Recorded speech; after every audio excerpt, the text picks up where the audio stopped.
بسم اللہ الرحمن الرحیم۔ میرا نام ڈاکٹر افتخار برنی ہے اور میں نفسیاتی امراض کا معالج ہوں جسے سائیکیاٹرسٹ کہا جاتا ہے، اور آج ایک اہم مسئلے پر میں عوام الناس کی توجہ مبذول کرانا چاہتا ہوں۔ ایک اہم موضوع پر میں گفتگو کرنا چاہتا ہوں اور وہ موضوع ہے انسانی شخصیت کا بگاڑ۔ دیکھیں، جہاں تک انسانی شخصیت کے بگاڑ کا تعلق ہے اسے انگریزی میں پرسنالٹی ڈس آرڈر کہا جاتا ہے، لیکن شخصیت کے بگاڑ سے پہلے میں سمجھتا ہوں ہمیں یہ پتہ ہونا چاہیے کہ انسانی شخصیت ہوتی کیا ہے۔ دیکھیں، جہاں تک انسانی شخصیت یا پرسنالٹی کی بات ہے، یہ بہت ساری چیزوں کا مجموعہ ہوتی ہے جس میں انسان کے جذبات ہیں، اس کے احساسات ہیں، اس کے بات کرنے کا ڈھنگ ہے، اس کی گفتگو کا طریقہ ہے، اس کے کام کرنے کا انداز ہے، اس کا زندگی گزارنے کا طریقہ ہے، اس کے لوگوں کے ساتھ رویہ اور برتاؤ ہے۔ ان ساری چیزوں کا جو مجموعہ ہوتا ہے اسے انسانی شخصیت کہا جاتا ہے۔ اب دیکھا جائے تو ہر انسانی شخصیت کے کچھ اوصاف ہوتے ہیں، کچھ خوبیاں ہوتی ہیں جنہیں ہم پرسنالٹی ٹریٹس کہتے ہیں۔ یہ جو شخصیت کے اوصاف ہوتے ہیں یہ عمومی طور پر مستقل ہوتے ہیں، دیرپا ہوتے ہیں، تھوڑا بہت ان میں اتار چڑھاؤ ضرور آتا ہے، اور اکثر ہم لوگوں کو ان کے ان اوصاف کی وجہ سے یا ٹریٹس کی وجہ سے پہچانتے ہیں۔ جیسے کسی شخص کو ہم کہتے ہیں کہ بڑا خوش مزاج ہے، کسی کے لیے ہماری رائے ہوتی ہے کہ یہ غصے والا انسان ہے، کوئی خاموش رہنا پسند کرتا ہے، کوئی زیادہ گفتگو کرنا پسند کرتا ہے، کچھ لوگوں کو اچھا لگتا ہے کہ وہ محفلوں میں زیادہ جائیں، کچھ لوگوں کو باہر گھومنا پھرنا زیادہ اچھا لگتا ہے، کچھ لوگ بہت اداس رہتے ہیں، زیادہ تر بہت زیادہ سنجیدہ رہتے ہیں، جبکہ کچھ لوگوں میں سنجیدگی بہت کم ہوتی ہے۔ یہ سارے انسانی شخصیت کے مختلف اوصاف ہیں، مختلف رنگ ہیں جن کے ہونے سے انسان کی ایک پہچان سامنے آتی ہے۔ اب جہاں تک شخصیت کے بگاڑ کا تعلق ہے یا پرسنالٹی ڈس آرڈر کا تعلق ہے، یہ ہم اس وقت کہتے ہیں کہ یہ جو بہت سارے اوصاف اور یہ بہت ساری خوبیاں یا خامیاں میں نے لوگوں کی بتائیں، یہ بہت زیادہ نمایاں ہو جائیں، اور ان کے نمایاں ہونے کے بعد یہ ہو کہ انسان خود بھی ڈسٹرب ہونے لگے اور اس کے ساتھ ساتھ اس کے ارد گرد کے لوگوں کو بھی تکلیف ہونے لگے۔ جب یہ والی صورتحال ہو جائے تو پھر ہم کہتے ہیں کہ یہ شخص جو ہے شخصیت کے بگاڑ میں یا پرسنالٹی ڈس آرڈر میں مبتلا ہے۔ ایسے شخص کو ہم یہ نہیں کہتے کہ یہ کوئی نفسیاتی مریض ہے، لیکن اس کو بہرحال ہم بالکل کوئی نارمل شخص بھی نہیں سمجھتے۔ تو گویا ہم کہہ سکتے ہیں کہ جو شخصیت کا بگاڑ یا پرسنالٹی ڈس آرڈر ہوتا ہے وہ ایک عام آدمی اور نفسیاتی مریض کے درمیان کی کیفیت ہوتی ہے۔ اب یہ بھی ایک اہم سوال ہے کہ کتنے لوگ ہیں دنیا میں کہ جو اس شخصیت کے بگاڑ کا یا پرسنالٹی ڈس آرڈر میں مبتلا ہیں، تو دیکھا جائے تو تقریباً 12-13% لوگ دنیا میں ایسے ہیں کہ جن کو کوئی نہ کوئی پرسنالٹی ڈس آرڈر ہوتا ہے۔ یعنی عام الفاظ میں آپ کہہ سکتے ہیں کہ ہم جب جن لوگوں سے مل رہے ہوتے ہیں ان میں سے تقریباً ہر 7واں یا 8واں شخص کسی نہ کسی شخصیت کے بگاڑ یا پرسنالٹی ڈس آرڈر میں مبتلا ہوتا ہے۔ اب یہ بھی ایک اہم بات آ جاتی ہے ہمارے سامنے کہ پرسنالٹی ڈس آرڈر کی وجوہات کیا ہوتی ہیں۔ تو دیکھا جائے تو سب سے بنیادی وجہ تو ہوتی ہے انسان کو موروثی طور پر وراثت میں کچھ پرسنالٹی ڈس آرڈر ملتے ہیں جس میں ظاہر ہے اس کا کوئی قصور نہیں ہوتا۔ پھر اس کے ساتھ ساتھ اس کے اپنے بچپن کے رویے ہوتے ہیں۔ جو انسان پیدا ہوتا ہے، چھوٹا بچہ ہوتا ہے، چند دن کا ہوتا ہے، وہ بھی اگر آپ غور کریں تو مزاج کے لحاظ سے ایک دوسرے سے مختلف ہوتے ہیں۔ تو بچوں کا جو مزاج ہوتا ہے آگے چل کر جو ہے ان کی شخصیت پہ اثر ڈالتا ہے۔ پھر اس کے ساتھ ساتھ یہ بھی دیکھنا ہوتا ہے کہ ان بچوں کی پرورش کس طریقے سے ہو رہی ہے، ان کو کس طریقے سے پالا جا رہا ہے، یہ ساری چیزیں بھی ان کی شخصیت کے اوپر اثر ڈالتی ہیں۔ پھر یہ کہ ان کا ماحول کیسا ہے، کس ماحول میں وہ اٹھتے بیٹھتے ہیں، کہاں پر ان کی پرورش ہوئی ہے۔ پھر اس کے ساتھ ساتھ یہ بھی کہ ان کے زندگی میں کیا حادثات ہو رہے ہیں، کون سے واقعات پیش آ رہے ہیں۔ یہ ساری چیزیں وہ ہیں جو انسان کی شخصیت پہ اثر ڈالتی ہیں۔ پھر اس کے ساتھ ساتھ اس کو وہ پرسنالٹی ڈس آرڈر یا شخصیت کے بگاڑ کی طرف بھی لے جاتی ہیں۔ اب اگر شخصیت کے بگاڑ کی ہم مختلف قسموں کی بات کریں تو عمومی طور پر جو ہم کہتے ہیں، یعنی جو معروف ہماری نفسیاتی امراض کو کلاسیفائی یا تقسیم کرنے کی ایک مشہور کتاب ہے جسے DSM کہا جاتا ہے، امریکہ کی یہ کتاب ہوتی ہے، وہیں یہ زیادہ بلکہ دنیا بھر میں استعمال ہوتی ہے۔ اس کے حساب سے دیکھا جائے تو 10 قسم کے پرسنالٹی ڈس آرڈر دنیا میں پائے جاتے ہیں، اور ان کو انہوں نے 3 مختلف گروپوں یا کلسٹر میں تقسیم کر دیا ہے۔ ایک کلسٹر A کہلاتا ہے، دوسرا B کہلاتا ہے، اور تیسرا C کہلاتا ہے۔ کلسٹر A میں 3 قسم کے پرسنالٹی ڈس آرڈر ہوتے ہیں، جس میں ایک پیرانوائڈ ہے، ایک اسکیزوائڈ ہے، ایک اسکیزوٹائپل ہے، جبکہ جو کلسٹر B ہے اس کے اندر اینٹی سوشل پرسنالٹی ڈس آرڈر ہوتا ہے، بارڈر لائن پرسنالٹی ڈس آرڈر ہوتا ہے، اور اس کے ساتھ ساتھ ہسٹریونک پرسنالٹی ڈس آرڈر ہوتا ہے، اور ایک بڑا معروف نارسسٹک پرسنالٹی ڈس آرڈر ہوتا ہے۔ اسی طریقے سے جو کلسٹر C ہے اس میں 3 قسم کے پرسنالٹی ڈس آرڈر پائے جاتے ہیں، جس میں سے ایک جو ہے آبسیسو کمپلسو کہلاتا ہے، دوسرا اوائڈنٹ کہلاتا ہے، اور تیسرا جو ہے ڈیپینڈنٹ کہلاتا ہے۔ ان گروپوں میں اصل میں جو انہیں الگ الگ تقسیم کیا گیا ہے تو اس کی وجہ یہ ہے کہ ایک گروپ میں پائی جانے والی جو شخصیات ہیں ان کے اندر کچھ نہ کچھ خصوصیات ایک دوسرے کے ساتھ ملتی جلتی ہوتی ہیں، لیکن بحیثیت مجموعی بہرحال وہ ایک الگ حیثیت رکھتی ہیں، ایک الگ شخصیت ہوتی ہے۔ اب میں سمجھتا ہوں کہ اس موقع پہ تھوڑا سا ہمیں یہ بھی بتا دینا چاہیے کہ یہ جو 10 میں نے آپ کے سامنے شخصیت کے بگاڑ کی صورتیں بتائی ہیں، ان کی کیا کیا خصوصیات ہیں، تاکہ آپ کو اندازہ ہو سکے کہ یہ کون سے لوگ ہیں جو آپ کے ارد گرد پائے جاتے ہیں اور ان کو آپ باقاعدہ طور پر پہچان سکتے ہیں۔ تو دیکھیں، جو کلسٹر اے ہے اس میں نے پہلا نام بتایا پیرانوئڈ پرسنالٹی ڈس آرڈر۔ یہ جو لوگ ہوتے ہیں یہ بہت زیادہ شک کرنے والے لوگ ہوتے ہیں، یہ کسی پر بھی اعتبار نہیں کرتے اور بہت ضرورت سے زیادہ حساس یا سینسٹیو ہوتے ہیں۔ ان کو لوگوں کی چھوٹی چھوٹی باتیں بری لگتی ہیں، اور پھر یہ کہ لوگوں پر یہ بلا وجہ اعتراضات بھی کرتے رہتے ہیں، بہت زیادہ آرگومنٹیٹیو ہوتے ہیں، کبھی مطمئن نہیں ہوتے ہیں، ان کے اندر بہت زیادہ ضدی پن پایا جاتا ہے، کبھی آرام سے یہ کسی شخص سے مطمئن نہیں ہوتے اور ہمیشہ جو ہے ضد کرتے رہتے ہیں۔ ان کے اندر ایک اور جو برائی پائی جاتی ہے وہ ہے ان کے اندر بیجا بڑائی کا احساس ہوتا ہے، اپنے آپ کو یہ بہت زیادہ بلند شخصیت سمجھتے ہیں۔ یہ اگر دیکھا جائے تو سب سے زیادہ منفی شخصیت ہے، اور اس کی جو معمولی سی بھی جو خصوصیات ہیں اگر کسی کے اندر پائی جاتی ہیں تو بہرحال وہ شخص بہت اچھا شخص نہیں سمجھا جاتا۔ اسی جو کلسٹر اے گروپ کی دوسری شخصیت ہے اس کو اسکیزوئڈ پرسنالٹی ڈس آرڈر کہا جاتا ہے۔ یہ وہ لوگ ہوتے ہیں کہ جو جذبات کے لحاظ سے بڑے ٹھنڈے ہوتے ہیں، بڑے سرد ہوتے ہیں، ان کو غم اور خوشی کا زیادہ احساس نہیں ہوتا، اور پھر یہ کہ یہ معاشرے سے کٹے ہوئے لوگ ہوتے ہیں اور انتہائی درجے میں تنہائی پسند ہوتے ہیں، اور پھر یہ کہ بالکل حصے مزاح سے عاری ہوتے ہیں۔ آپ ان کو کوئی لطیفہ سنائیں تو اس محفل میں بیٹھے ہوئے باقی سارے لوگ اس لطیفے کو بڑا پسند کریں گے، ہنسیں گے، لیکن یہ صاحب بالکل سنجیدہ بیٹھے رہیں گے، ان پہ کوئی اثر ہی نہیں ہوگا۔ یعنی بالکل بقول ابن صفی سنجیدہ خان محتاط والی ان کی کیفیت ہوتی ہے، اور کبھی بھی آپ کی باتوں پر یہ خوش نہیں ہوتے، اور حصے مزاح جو ہے ان کے اندر بالکل نہیں پائی جاتی، اور پھر یہ کہ اپنی ہی ذات میں گم رہتے ہیں، انہیں دوسروں کا نہیں احساس ہوتا، بس اپنی ہی ذات میں گم ہیں اور کسی چیز کی کوئی خبر نہیں ہے، اپنی ذات کے اندر رہتے ہیں، ذات سے کائنات کا سفر نہیں کرتے۔ پھر جو تیسری اس کلسٹر میں شخصیت ہے وہ کہلاتی ہے اسکیزوٹائپل۔ یہ شخصیت بھی بڑی عجیب و غریب و دلچسپ ہے۔ یہ وہ لوگ ہیں کہ جو لوگوں کی موجودگی میں بڑی گھبراہٹ محسوس کرتے ہیں، انہیں لوگوں کے ساتھ ملنا جلنا اچھا نہیں لگتا، یعنی آپ کہہ سکتے ہیں کہ ان کو ایک قسم کی جو ہے نا سوشل اینگزائٹی رہتی ہے، ان کا کوئی قریبی دوست یا ساتھی نہیں ہوتا، اور پھر یہ کہ یہ بڑی بعض اوقات جو ہے نا بڑی مبہم اور بے معنی قسم کی گفتگو کرتے ہیں۔ ایک اور عجیب سی خصوصیت ان کے اندر یہ پائی جاتی ہے کہ ان کے بڑے عجیب و غریب اور پراسرار قسم کے خیالات ہوتے ہیں، یہ جادو ٹونے کے بہت زیادہ قائل ہوتے ہیں، تعویذ گنڈے کی طرف بہت زیادہ چاہتے ہیں، غیبی علم کی بہت زیادہ باتیں کریں گے، ٹیلی پیتھی کی بہت زیادہ باتیں کریں گے، اور پھر ان کے شک والے خیالات بھی ہوتے ہیں۔ ان کو لگتا ہے کہ دوسرے اگر دو کھڑے ہوئے لوگ سامنے باتیں کر رہے ہیں تو ان کو لگتا ہے کہ شاید وہ میرے بارے میں بات کر رہے ہیں، جس کو انگریزی میں آئیڈیاز آف ریفرنس کہا جاتا ہے، تو یہ چیز بھی ان کے اندر پائی جاتی ہے۔ پھر ان کا جو رویہ اور برتاؤ ہے لوگوں کے ساتھ وہ بھی عجیب و غریب ہوتا ہے، اور اگر دیکھا جائے تو اپنے احساسات کے اعتبار سے بھی یہ بعض اوقات بڑے عجیب و غریب قسم کے تجربات کی بات کرتے ہیں۔ ان کو ایسا لگتا ہے کہ ایک شخص جو مر چکا ہے، ان کو لگتا ہے کہ وہ ان کے قریب بیٹھا ہوا تھا، لوگوں کو یہ بات بتا رہے ہوتے ہیں، تو یہ اس قسم کی عجیب و غریب شخصیت ہوتی ہے اور اس کے اسکیزوٹائپل کہا جاتا ہے۔ اب آ جاتا ہے دوسرا گروپ یعنی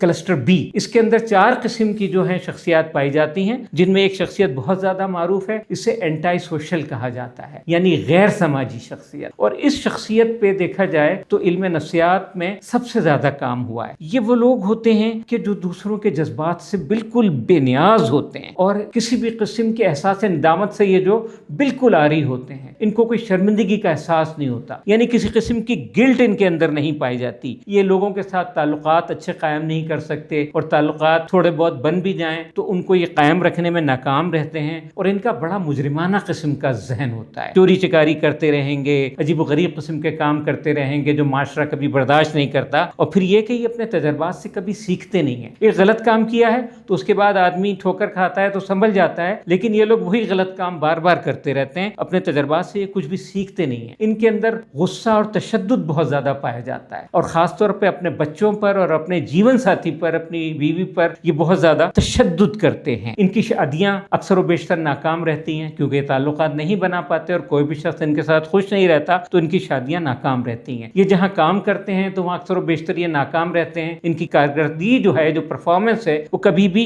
अच्छी नहीं होती। फिर एक और अहम बात यह है कि किसी भी किस्म के कानून, अखलाक और ज़ाब्तों की परवाह नहीं करती। हमारे माशरे के अंदर जो कवानीन पाए जाते हैं, जो वैल्यूज़ होती हैं, जो अक़दार होती हैं, इनको इसकी बिल्कुल परवाह नहीं होती, उनको तोड़ते रहते हैं। इस किस्म के लोग आपको बहुत नज़र आएंगे। और हमारे जो बड़े बड़े मुजरिम होते हैं, जो बड़े बड़े गलत काम करते हैं, अक्सर व बेशतर उनकी एंटी सोशल पर्सनैलिटी होती है। फिर इसके बाद एक और इसी क्लस्टर में शख्सियत आती है जिसको बॉर्डर लाइन पर्सनैलिटी डिसऑर्डर कहा जाता है। ये बड़ी जज्बाती किस्म की शख्सियत होती है और इनके जज्बात जो है बहुत ज़्यादा नुमायाँ होते हैं। इनके ताल्लुकात भी जो है बड़े गैर मुस्तकिल किस्म के होते हैं। कभी ये ताल्लुकात बना के नहीं चल सकते और इनका अपना मिजाज भी जो है बड़ा बदलता हुआ होता है। उसके अंदर बड़ा तगय्युर आता रहता है। कभी खुश हैं, कभी उदास हैं, कभी गुस्से में हैं, कभी खुश हैं। तो ये इस तरीके से इनका मिजाज जो है बहुत ज़्यादा बदलता रहता है। अपने गुस्से में ये काबू नहीं पा सकते बिल्कुल। छोटी छोटी बातों पर ये जज्बाती हो जाते हैं। बहुत कहना चाहिए कि इनके जज्बात का बेजा इजहार अक्सर बेशतर हो रहा होता है। और एक साथ एक बात और इनके अंदर पाई जाती है कि इनको बहुत खालीपन का एहसास होता है कि हम अंदर से जो हैं बिल्कुल खाली हैं। फिर एक और काम यही करते हैं कि खुदकुशी की धमकियां देते रहते हैं और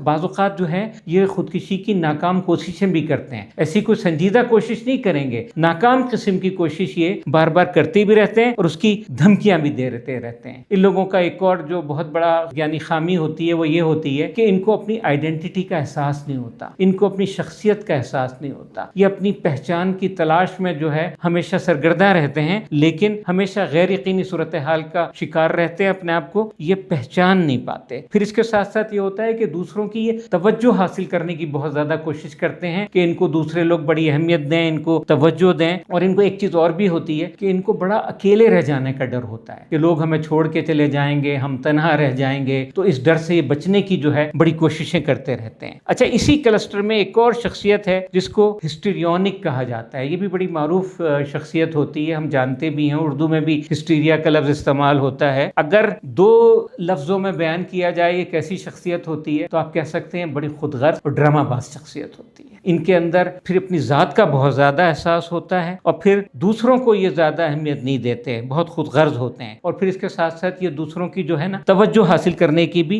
कोशिश करते रहते हैं। और जैसे कि मैंने अर्ज किया, बहुत ज़्यादा अदाकारी और ड्रामेबाजी करते हैं और इनको लोगों के सामने नुमायां होने की बड़ी शदीद ख्वाहिश होती है कि हमको लोग ज़्यादा जाने, ज़्यादा पहचाने, तो इसकी ये कोशिश करते रहते हैं। और फिर ये कि अपनी शनाख्त ये चाहते हैं कि ऐसी बनाएं कि इनको जो है बहुत ज़्यादा अहमियत मिल जाए। इसीलिए बड़ी ये चौंका देने वाली बातें करते हैं, बड़ी एक्साइटमेंट की ये तलाश में भी रहते हैं और उसकी ये बातें भी करते हैं। और फिर ये अपने जज्बात के जरिए लोगों पर दबाव डालते हैं। अपनी बात को मनवाने के लिए ये जज्बाती किस्म का दबाव लोगों पर डालते हैं, जिसको इमोशनल ब्लैकमेलिंग कहते हैं। ये बहुत ज्यादा होता है और इसके लिए ये गलत बयानियां भी करते हैं, लोगों से झूठ भी बोलते हैं। फिर एक और जो अजीबोगरीब खूबी इनकी या खामी इनके अंदर पाई जाती है कि ये जिन शदीद जज्बात का इजहार कर रहे होते हैं लोगों के सामने, हकीकत में उसकी शिद्दत को ये खुद महसूस नहीं कर रहे होते। लोगों के सामने तो बड़ा ये दुख दर्द का इजहार करेंगे और लोग भी उसकी वजह से बड़े मुतासिर हो जाएंगे, लेकिन इनका अपना मामला ये होता है कि बहुत जल्द इस कैफियत से बाहर आ जाते हैं और इन्हें बड़ी हैरानी होती है कि लोग तो अभी तक इनकी वजह से जो है बड़े यानी परेशान हैं और दुख दर्द में मुब्तला हैं, खुद वो इस एहसास से बड़ी जल्दी वापस आ जाते हैं। अच्छा, इसी क्लस्टर बी की एक जो चौथी शख्सियत है और ऐसे लोगों से भी हम बहुत मिल रहे होते हैं, वो नार्सिस्टिक पर्सनालिटी कहलाती है।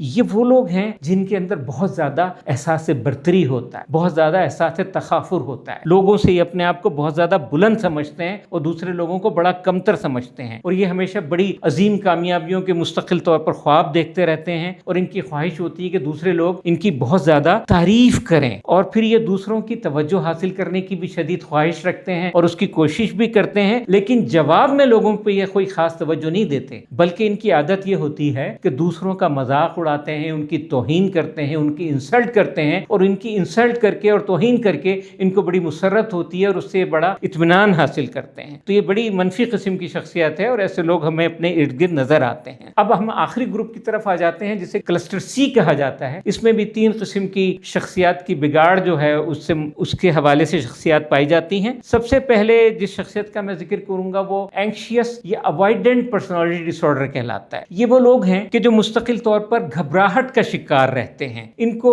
ये डर रहता है कि लोग उनको मुस्तरद करेंगे, उन पे एतराज करेंगे, उनको कबूल नहीं करेंगे। इस डर में ये मुब्तला रहते हैं और फिर ये अजनबी लोगों से मिलते हुए डरते हैं, मिलते हुए इन्हें घबराहट महसूस होती है और फिर इनके अंदर जो है खुद एतमादी की भी बड़ी कमी होती है। ये जो है कोई जिम्मेदारी जो है संभाल नहीं सकते, कोई बड़ी जिम्मेदारी इनको दी जाए तो उससे घबराते हैं और एक किस्म का एहसास कमतरी या इंफीरियरिटी कम्प्लेक्स भी इनके अंदर पाया जाता है। इसी क्लस्टर की जो दूसरी शख्सियत है उसको डिपेंडेंट पर्सनालिटी कहा जाता है। ये वो लोग हैं जो दूसरों पर बहुत ज्यादा इन्हिसार करते हैं, इनके अंदर जाती एतमाद की कमी होती है और इनके इरादे जो हैं बड़े कमजोर होते हैं। किसी काम से जाना है तो ये चाहेंगे कि कोई शख्स इनके साथ ले, इनके साथ चले, इनका सहारा बने। इसीलिए ये लोग भी जिम्मेदारी से बहुत घबराते हैं और कोई बड़ा फैसला नहीं कर पाते और इनके अंदर भी जो है एहसास से कमतरी काफी पाया जाता है और साथ साथ एतमाद की भी बड़ी कमी रहती है। अगर ये शादीशुदा हो तो फिर आप देखेंगे कि ये बड़े अपने जीवन साथी के ऊपर बहुत ज्यादा इन्हिसार करते हैं। अगर ये मर्द हैं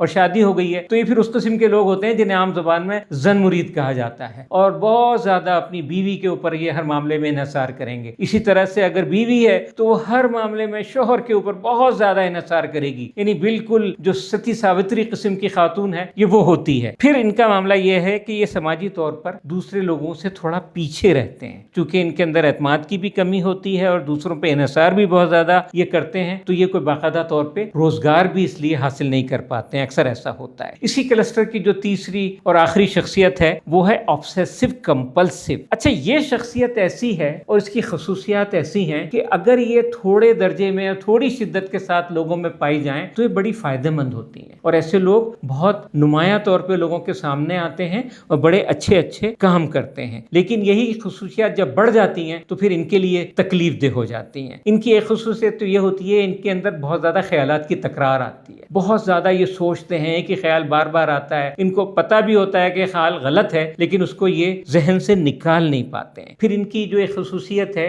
ये बहुत ज्यादा आला मेयार की तलाश में रहते हैं और इसके साथ साथ ये बिल्कुल ये परफेक्शनिज्म जो होता है, जो कामलियत होती है, यानी ऐसा काम करें कि ऐसी कोई दूसरी मिसाल ना मिल सके, तो ये ऐसा ही काम करना चाहते हैं और उसमें लगे रहते हैं और बार बार एक काम करेंगे, उसको छोड़ देंगे, फिर दोबारा से करेंगे, मुतमईन नहीं होते और चाहते हैं कि इंतहाई आला मेयार का और मुकम्मल किस्म का जो है इनका काम होना चाहिए। फिर ये बहुत ज्यादा एहतियात पसंद भी होते हैं, बहुत ज्यादा ये चौकन्ने होके रहते हैं और सोचते रहते हैं कि कहीं ऐसा ना हो जाए, कहीं वैसा ना हो जाए। इरादे बांधते हैं और सोचते हैं और तोड़ देते हैं, बस इसी जहनी फिक्र के तहत और दबाव के तहत ये रहते हैं। बहुत ज्यादा कानून पसंद होते हैं। कानून पसंद होना कोई बुरी बात नहीं है, लेकिन ये इंतहा दर्जे में होते हैं और शिद्दत पसंदी की तरफ चले जाते हैं। जज्बात के मामले भी इनके अंदर बहुत ज्यादा ठहराव होता है, ना बहुत ऊपर जाते हैं ना बहुत नीचे जाते हैं। ऐसे लोगों को चूंकि उनके अंदर ख्यालात की बहुत ज्यादा शिद्दत होती है, इनको फैसला करने में जो है बड़ी मुश्किल होती है, बड़ी दुश्वारी होती है और ये बहुत आसानी से कभी मुतमईन नहीं होते, ना दूसरों के कामों से ना अपने काम से। तो बहरहाल ये एक मुश्किल जिंदगी गुजारते हैं, लेकिन ये खुसूसियात छोटे दर्जे में हो तो ये बड़े फायदेमंद साबित होते हैं। अब सवाल ये पैदा होता है, जो इतनी मैंने पर्सनालिटी डिसऑर्डर की शक्लें बताई, जो शख्सियत के बिगाड़ की 10 शक्लें बताई, इनका इलाज क्या है? इनका इलाज मैं मुख्तसर से बता देता हूँ कि इनके साथ गुफ्तगू करने की जरूरत है, तफसील के साथ इनकी काउंसलिंग करने की जरूरत है, इनकी साइकोथेरेपी की जाती है और बतौर खास कॉग्निटिव बिहेवियर थेरेपी जिसे CBT कहा जाता है वो की जाती है। लेकिन ये उसी सूरत में मुमकिन है कि ये लोग खुद भी इस बात पे मुतमईन हों, इस बात के लिए तैयार हों कि इनको इलाज की जरूरत है और इनके अंदर खामियां पाई जाती हैं। जब ये तैयार हों तो फिर बहरहाल इसके नतीजे में इनके अंदर तब्दीलियां आती हैं। फिर बाज़ औक़ात इनको अद्वियात की जरूरत होती है, खासतौर पर उस वक्त जब इनको इस शख्सियत के बिगाड़ के साथ साथ दूसरे भी कुछ नफ्सियाती अवारिज हों, दूसरी भी कोई साइकेट्रिक प्रॉब्लम्स हों, तो फिर इनको इलाज की जरूरत होती है, दवा की शक्ल में भी, तो वो इलाज भी किया जाता है। तो ये गुफ्तगू, काउंसलिंग, साइकोथेरेपी और अद्वियात, इनके जरिए अल्हम्दुलिल्लाह फिर काफी बेहतरी होती है। तो ये एक मुख्तसर सा तारुफ था पर्सनालिटी डिसऑर्डर का जो मैंने आपके सामने पेश किया। मैं उम्मीद रखता हूँ कि इससे आपकी मालूमात में कुछ ना कुछ इजाफा हुआ होगा और आपको इससे कुछ ना कुछ फायदा होगा। बहुत बहुत शुक्रिया।